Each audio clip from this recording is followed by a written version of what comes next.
ನರೇಂದ್ರ ಮೋದಿಯವರ ನೇತೃತ್ವದ ದೇಶ ಓಕೆ. ಸುಮ್ಮನೆ ಕೂರುವಂತ ಪ್ರಮೇಯನೇ ಇರಲಿಲ್ಲ. ಓಕೆ. ಭಾರತದ ಮೇಲೆ ಆದಂತಹ ಅಟ್ಯಾಕ್ ಅನ್ನ ಇವತ್ತು ನಾವು ದಾಳಿಯನ್ನ ಇವತ್ತು ನಾವು ಒಂದ್ ಹಂತವಾಗಿ ವಾಪಸ್ ಕೊಟ್ಟಿದೀವಿ. ಇದು ಪ್ರಾರಂಭ ಅಷ್ಟೇ. ಪಾಕಿಸ್ತಾನಕ್ಕೆ ಅವ್ರಿಗೆ ಅರ್ಥ ಆಗುವಂತ ಭಾಷೆಯಲ್ಲಿ ಭಾರತ ಎಲ್ಲ ರೀತಿಯಲ್ಲಿ ಉತ್ತರ ಕೊಡುತ್ತೆ.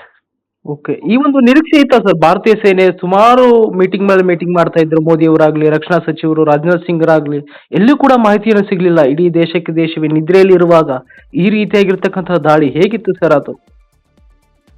ಸಹಜ, ಅದನ್ನ ನೀವು ಅನೌನ್ಸ್ ಮಾಡಿ ಇಷ್ಟೊತ್ತಿಗೆ ಇಲ್ಲಿ ಬರ್ತೀವಿ ಅಂತ ಹೇಳಿ ಇದನ್ನ ಮಾಡ್ಲಿಕ್ಕೆ ಆಗಲ್ಲ. ಅದನ್ನ ಆರ್ಮಿಯವರು ಅವರ ಮೆಟಿಕ್ಯುಲಸ್ ಪ್ಲಾನಿಂಗ್ ಮಾಡಿರ್ತಾರೆ. ಅದಕ್ಕೆ ಬೇಕಾದಂತಹ ಟಾರ್ಗೆಟ್ಗಳನ್ನು ಎಲ್ಲಿ ಟಾರ್ಗೆಟ್ ಮಾಡಬೇಕು ಅಂತ ಮಾಡಿರ್ತಾರೆ. ಇದೆಲ್ಲ ಇರುತ್ತೆ, ಅದ್ರ ಪ್ರಕಾರ ಅವ್ರು ಮಾಡಿದ್ದಾರೆ.